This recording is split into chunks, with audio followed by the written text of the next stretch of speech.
The last thing I expected Doom the Dark Ages to remind me of was Halo 3. And yet, halfway through a recent hands-on demo with id Software's Gothic prequel, I was mounted on the back of a cyborg dragon and unleashing a salvo of machine gun fire across the side of a demonic battle barge. With the vessel's defensive turrets destroyed, I landed my beast atop the ship and proceeded to charge through its lower decks, turning the entire crew into a few gallons of red slop. Seconds later, the war machine was toast, and I burst through its hull, leaping onto my dragon to continue my crusade against the machines of hell.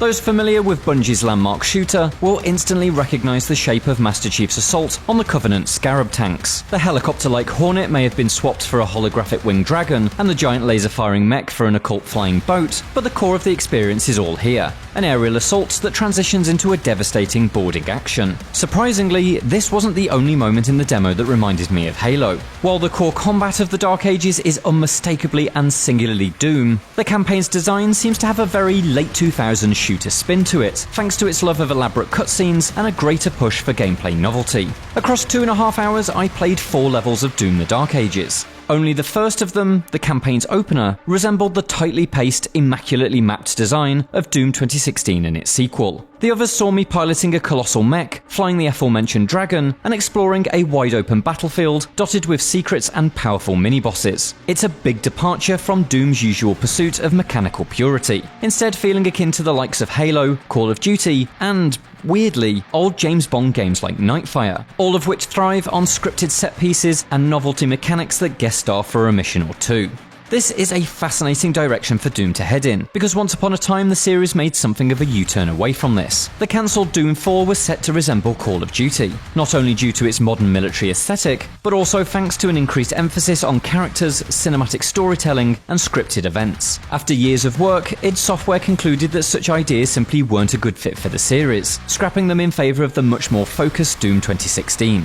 And yet, in 2025, here they are in the Dark Ages. My demo opened on a long and elaborate cutscene, reintroducing the realm of Argent D'Nur, the Opulent Makers, and the Night Sentinels, the knightly brothers in arms of the Doomslayer. The big guy himself is depicted as a terrifying legend, a nuclear-level threat on 2 legs. While all of this lore will be familiar to Doom obsessives who pored over the prior game's codex entries, the deeply cinematic approach with which it's now presented feels very new, very different, very Halo. That continues into the levels themselves, with NPC Night Sentinels scattered about the environment akin to UNSC Marines. While they don't fight alongside you, at least not in the levels I demoed, there's certainly a greater sense that you're part of an army. Like Master Chief, you're the invincible spearhead of a large force. There's a lot of character work in the introductory cutscene, and it remains to be seen if this is something Doom really needs. I'm a big fan of the prior game's slight approach to story, and part of me would rather the Dark Ages continue to tell the Slayer's tale through environment design and codex entries, reserving cinematics only for the big reveals a la Returnal. But while I have my reservations, the cutscenes thankfully know their place. They tee up a mission and are never seen again, refusing to interrupt Doom's signature intense flow.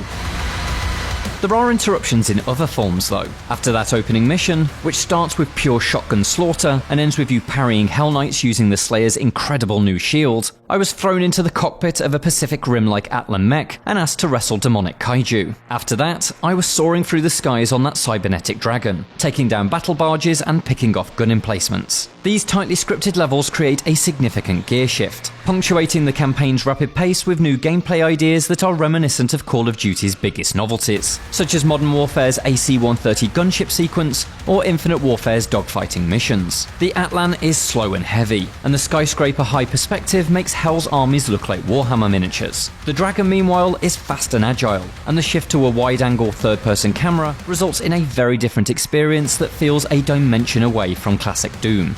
Many of the best FPS campaigns thrive on this kind of variety. Half-Life 2 and Titanfall 2 are the gold standard for it. Halo has endured so long partly because its mix of vehicular and on-foot sequences provides it with a rich texture, but I'm unsure if this will work for Doom. As with Eternal, The Dark Ages is once again a wonderfully complex shooter to play. Every second demands your complete attention as you weave together shots, shield tosses, parries, and brutal melee combos. In comparison, the mech and dragon sequences feel anemic, stripped back, and practically on rails. Their combat engagements so tightly controlled, they almost resemble QTEs.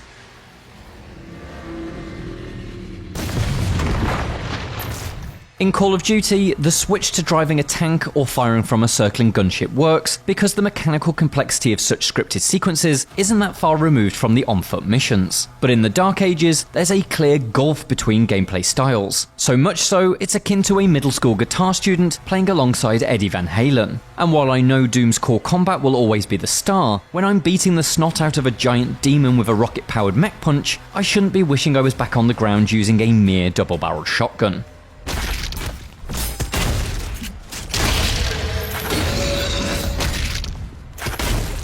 My final hour of play saw the Dark Ages shift into another unusual guise, but one built on what feels like a much sturdier foundation. Siege is a level that returns its focus to id's best-in-class gunplay, but it opens up Doom's typically claustrophobic level design into a huge open battlefield, its geography shifting between narrow and wide to provide a myriad of pathways and combat arenas. The goal, to destroy 5 gore portals, has the same energy as Call of Duty's multi-objective complete in any order missions, but I was reminded once more of Halo. The grand scale of this map versus the tighter routes of the opening level evokes the contrast between Halo's interior and exterior environments. And, like Halo, the novelty here is that the excellent core shooter systems are given new context in much larger spaces. You must rethink the effective range of every single weapon in your arsenal. Your charge attack is employed to close football field length distances, and the shield is used to deflect artillery fired from oversized tank cannons. The downside of expanding Doom's playspace is that things can become a little unfocused. I found myself backtracking and looping through empty pathways, which really does kill the pace. It's here I would have liked to have seen the Dark Ages veer even closer to Halo by throwing the dragon into the mix and using it like a banshee. Being able to fly across this battlefield, raining down fire before dive bombing into a mini-boss battle would have helped maintain the pace and make the dragon feel more integral to the experience. If such a level exists beyond what I've seen, I'll be very happy.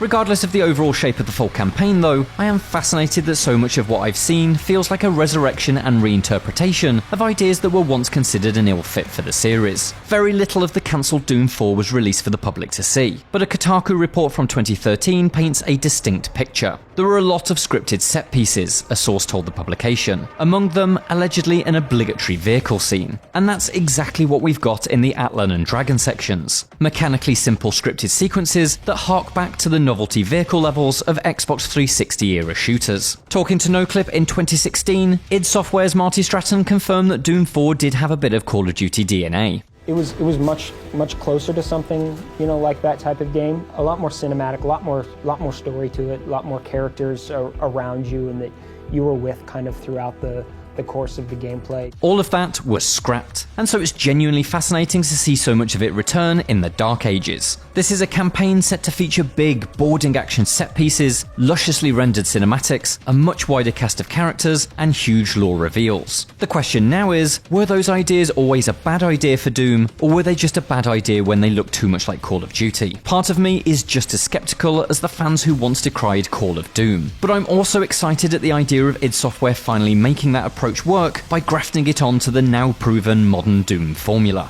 The beating, gory heart of the Dark Ages unquestionably remains its on-foot, gun-in-hand combat. Nothing in this demo suggested that it will not be centre stage, and everything I played affirms it's another fantastic reinvention of Doom's core. I think that alone is strong enough to support an entire campaign, but id Software obviously has other designs. I'm surprised that a couple of the studio's new ideas feel so mechanically slim, and I am concerned that they will feel more like contaminants than fresh air. But there's still a lot more to see, and only in time will these fractured demo missions be contextualized, and so I eagerly await May 15th. Not just to return to id's unrivaled gunplay, but to satisfy my curiosity. Is Doom the Dark Ages a good late 2000s FPS campaign, or a messy one?